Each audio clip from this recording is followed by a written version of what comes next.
Hello guys, नमस्कार। कैसे हैं आप लोग। मैं विनोद बिंद आप लोगों का बहुत बहुत स्वागत करता हूं दोस्तों अपने YouTube channel study research centre में। और आज हम पढ़ने वाले अरब सागर में जल गिराने वाली नदियां। ठीक है, तो दोस्तों पिछली वीडियो में हमने देखा बंगाल की खाड़ी में जल गिराने वाली नदियां, और इस वीडियो में हम देख रहे हैं अरब सागर में जल गिराने वाली नदियाँ। और ऑलरेडी हमने सिंधु नदी तंत्र, ठीक है, गंगा नदी तंत्र, ब्रह्मपुत्र नदी तंत्र, ठीक है, इन सब के बारे में हमने बहुत अच्छे ढंग से कवर कर दिया है। और ये नदी तंत्र का आपका 5वां लेक्चर है। ठीक है, तो जितनी भी आपको नदियाँ, भारत की जो भी महत्वपूर्ण नदियाँ उसके बारे में जाननी है, पढ़नी है, तो प्लीज़ पिछली वीडियो जो भी है ना उस पर विजिट कीजिए और सभी नदियों के बारे में एक एक क्रम से अच्छे से पढ़िए। आइए शुरुआत करते हैं। देखिए, अरब सागर में जो गिरने वाली नदियां हैं, तो जो महत्वपूर्ण नदियां हैं दोस्तों उसका मैंने क्रम दे दिया है। देखिए, सबसे पहले लूनी नदियाँ आकर गिरती है, फिर साबरमती, माही, नर्मदा, ताप्ती, मांडवी, जुआरी, शरावती, गंगावेली, पेरियार, भरतपुजा। तो जो महत्वपूर्ण नदियां हैं उसके बारे में मैंने दे दिया ये क्रम से। ठीक है, इसको अच्छी तरह से याद कीजिएगा क्योंकि एग्जाम में क्रम से पूछ देता है कि क्रम से उत्तर से लेकर के दक्षिण तक क्रम बताइए जो भी नदियाँ अरब सागर में गिरती हैं। ठीक है, तो इसको याद किए रहेंगे ना तो सब कुछ संभव है। देखिए, नदियों का क्रम अगर उत्तर से दक्षिण की तरफ देखें तो सबसे पहले लूनी, साबरमती, माही, नर्मदा, ताप्ती, मांडवी, जुआरी, शरावती, गंगावेली, पेरियार, भरतपुजा। ठीक है, ध्यान रखिएगा। अब देखिए, प्रायद्वीपीय भारत की 4 नदियाँ खंभात की खाड़ी में गिरती हैं। कौन कौन सी? साबरमती, माही, नर्मदा, ताप्ती। दोस्तों ये चारों की चारों नदियाँ जो है ना ये खंभात की खाड़ी में गिरती हैं। ठीक है ना, इसके बारे में हम लोग डिटेल से एक एक करके पढ़ेंगे अभी। तो अभी ऐसे ही थोड़ा सा इसका व्यू जानिए, ओवरव्यू। अब देखेंगे लूनी नदी के बारे में। ठीक है, इसका जो उद्गम है अरावली पहाड़ी से। अच्छा दोस्तों, अरावली पहाड़ी कहाँ पे है? अरावली पहाड़ी का जो मुख्य एरिया है ना ये गुजरात, मुख्य एरिया की बात करें तो दोस्तों स्पेशली ये राजस्थान में इसका अधिकांश क्षेत्र है। ठीक है, लेकिन ये गुजरात में भी है, राजस्थान में, प्लस दिल्ली तक जाती है उधर। ठीक है, ध्यान रखिएगा इसको। देखिए, सांभर झील से होकर गुजरात के कच्छ में दलदल में विलीन हो जाती है, समुद्र तट को छू नहीं पाती। इसकी सहायक नदियों की बात करें तो बांदी, सुकरी, जवाई। दोस्तों यह जो लूनी नदी है ना ये समुद्र में अपना जल नहीं गिरा पाती। ये कच्छ का जो दलदल है ना, कच्छ की जो खाड़ी उसमें जाकर के विलीन हो जाती है, उस दलदल में। ध्यान रखिएगा इसको, एग्जाम में पूछ देगा कि कौन सी नदी मतलब समुद्र में नहीं गिरती। ठीक है ना, तो याद रखिएगा लूनी नदी, यह कच्छ के दलदल में विलीन हो जाती है। अब देखेंगे साबरमती नदी। इसका देखिए उद्गम, यह आपके राजस्थान के उदयपुर जिले के मेवाड़ से निकलती है और खंभात की खाड़ी में अपना जल गिराती है। अगर दोस्तों हम इसके मतलब नदियों के किनारे शहर की बात करें तो देखिए गांधीनगर और गुजरात का सबसे बड़ा जो शहर है अहमदाबाद, ये साबरमती नदी के तट पे है, इसको याद रखिएगा। अब देखेंगे माही नदी। देखिए, मध्य प्रदेश के विंध्य पर्वत से निकल करके खंभात की खाड़ी में चली जाती है। ठीक है, माही नदी का उद्गम स्थान कहाँ है? विंध्य पर्वत है। और इसकी सहायक नदियों की बात करें तो उल्लास हो गया, सावित्री हो गई, वशिष्ठ, नेत्रवती, पेरियार तथा पामबिचार। दोस्तों ये नेत्रवती को आप लोग ध्यान रखिएगा, और ये पेरियार, ये दोनों बहुत ही इंपॉर्टेंट है, बहुत ही मोस्ट इंपॉर्टेंट है। कई बार इनसे क्वेश्चन पूछ चुका है। देखिए, एमपी, राजस्थान, गुजरात में अपवाहित होती है, मतलब 3 राज्यों में, मध्य प्रदेश, राजस्थान तथा गुजरात में अपवाहित होती है। और माही नदी जो है ना राजस्थान में कर्क रेखा को 2 बार काटती है। माही नदी राजस्थान में जो है कर्क रेखा है ना दोस्तों उसको 2 बार काटती है। ठीक है, अच्छा कोई कमेंट में बताएगा कि भूमध्य रेखा को कौन सी नदी 2 बार काटती है, प्लस आपका मकर रेखा को कौन सी नदी 2 बार काटती है? तो भूमध्य रेखा को दोस्तों कांगो नदी 2 बार काटती है, ये दक्षिण अफ्रीका की बात हो रही है। ठीक है ना, और मकर रेखा को लिम्पोपो नदी, कौन सी? लिम्पोपो नदी 2 बार काटती है। तो इसको याद रखिएगा, माही नदी राजस्थान में कर्क रेखा को 2 बार काटती है। ठीक है, फिर कांगो नदी या फिर जायरे नदी भूमध्य रेखा को, भूमध्य मतलब कि दोस्तों विषुवत रेखा को 2 बार काटती है। और प्लस मकर रेखा को 2 बार काटने वाली नदी कौन सी है? आपकी है लिम्पोपो नदी, ध्यान रखिएगा इसको।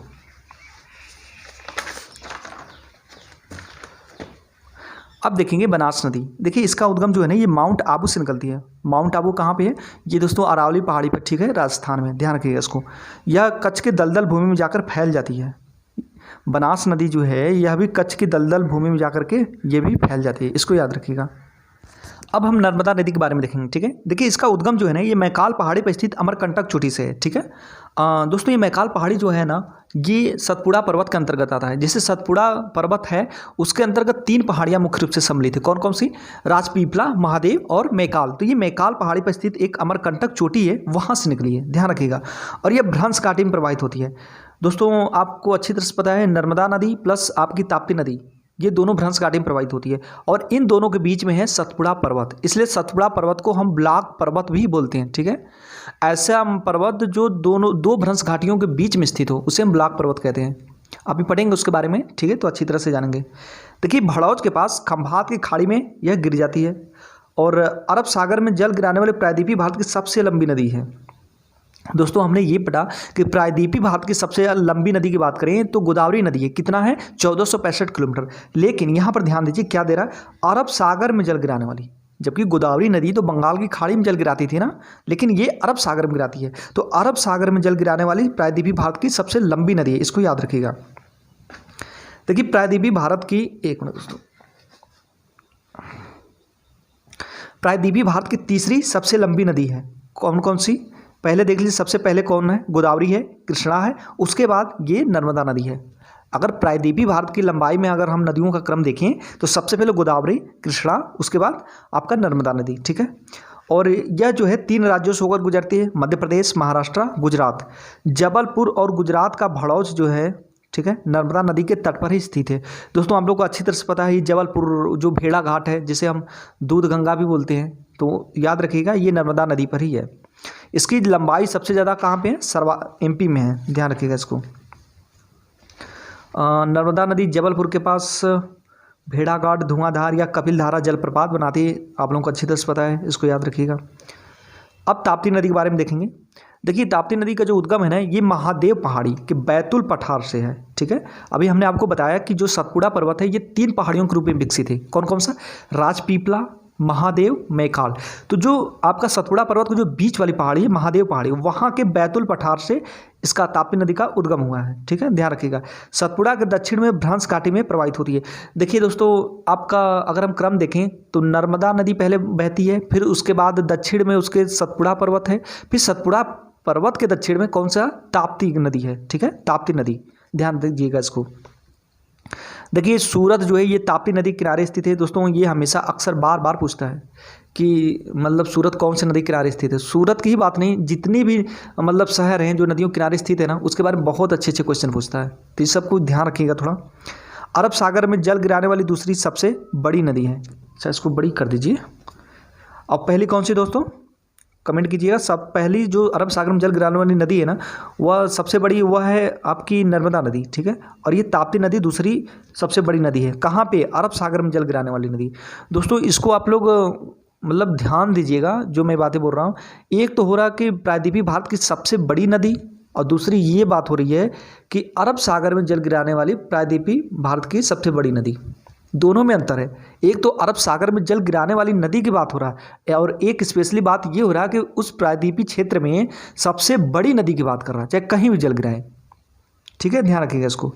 सतपुड़ा पर्वत और नर्मदा, सतपुड़ा जो पर्वत है नर्मदा और ताप्ती के बीच में स्थित है, ये तो आप लोगों को पता चल गया। और ये 3 राज्यों से गुजरती है, मध्य प्रदेश, महाराष्ट्र, गुजरात। सतपुड़ा पर्वत जो है नर्मदा और ताप्ती के बीचों बीच स्थित है। ठीक है, उकाई और काकरापार, इसको याद रखिए, कई बार ये भी एग्जाम में पूछ चुका है। जो जल विद्युत परियोजना है ये नर्मदा नदी पर स्थित है। ठीक है, ध्यान रखिएगा इसको। दोस्तों अब हम देखेंगे शरावती नदी के बारे में।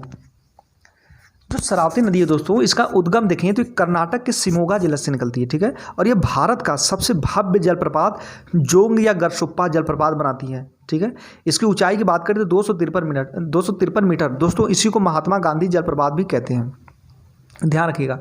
और यह जो है ना 4 हिस्सों में बटा है। ठीक है, कितने हिस्सों में, 4 हिस्सों में बटा है, इसको ध्यान दीजिएगा।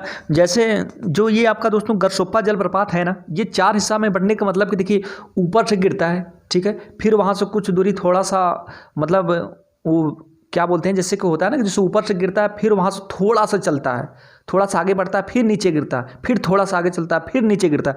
तो इस टाइप से उसका क्रम है। तो पहले वालों को बोलते हैं राजा, रानी, रोरर, रॉकेट। ठीक है, तो 4 हिस्सों में यह झरना गिरता है, ध्यान रखिएगा इसको। अगर हम देखिए थोड़ा विशेष देख लीजिए यहाँ पे क्या है। देखिए नर्मदा नदी सतपुड़ा के उत्तर में अपनी भ्रंश घाटी में और ताप्ती नदी सतपुड़ा के दक्षिण में अपनी भ्रंश घाटी में बहती है। जैसे हम दोस्तों देखिए ये आपकी नर्मदा नदी हो गई, ठीक है, ये आपका सतपुड़ा पर्वत हो गया और ये ताप्ती नदी हो गई, ठीक है। तो नर्मदा नदी, सतपुड़ा पर्वत और ये ताप्ती नदी, ध्यान दीजिएगा, भ्रंश घाटी में बहती है। और ये दोनों नदियाँ प्रायद्वीपीय पठार के सामान्य ढाल के विपरीत बहती हैं, ठीक है, और खंभात की खाड़ी में अपना जल गिराती हैं। प्रायद्वीपीय पठार का जो ढाल है ना वो पूरब की तरफ है। जैसे दोस्तों जो ये पठार, ये जो प्रायद्वीपीय पठार का जो ढाल है ना, इसका ढाल जो है ये पूरब की तरफ है। इसलिए अधिकांश नदियां जो है ना प्रायद्वीपीय पठार से निकलती हैं तो सीधे जाकर के बंगाल की खाड़ी की तरफ पहुंचती हैं। जैसे देख लीजिए गोदावरी हो गया, कृष्णा हो गया, कावेरी हो गया, पेन्नार हो गया, जो भी हैं सारी सारी नदियां बह के किधर जाती हैं, बंगाल की खाड़ी में, क्योंकि उसका ढलान जो है पूरब की तरफ है। लेकिन ये जो दोनों नदियां हैं कौन कौन सी, नर्मदा और ताप्ती, ये अपने ढलान के विपरीत दूसरी दिशा में बहती हैं। जब प्रायद्वीपीय नदी, जो प्रायद्वीपीय पठार का ढलान है पूरब की तरफ, तो इसको पूरब की तरफ बहना चाहिए ना, लेकिन नहीं, ये बहुत ही गहरे गड्ढे में, मतलब वो गड्ढा बना लेती हैं वहाँ पे भ्रंश घाटी में, अपनी उल्टा ढलान के विपरीत बहती हैं।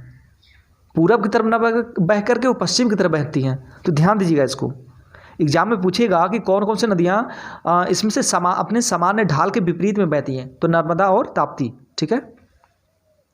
देखिए पश्चिमी घाट में बहुत सारी छोटी छोटी नदियाँ निकलती हैं। पश्चिमी घाट का जो पश्चिमी ढाल है वह कगारनुमा खड़ा ढाल होने से नदियाँ बहुत ही तीव्र गति से बहती हैं।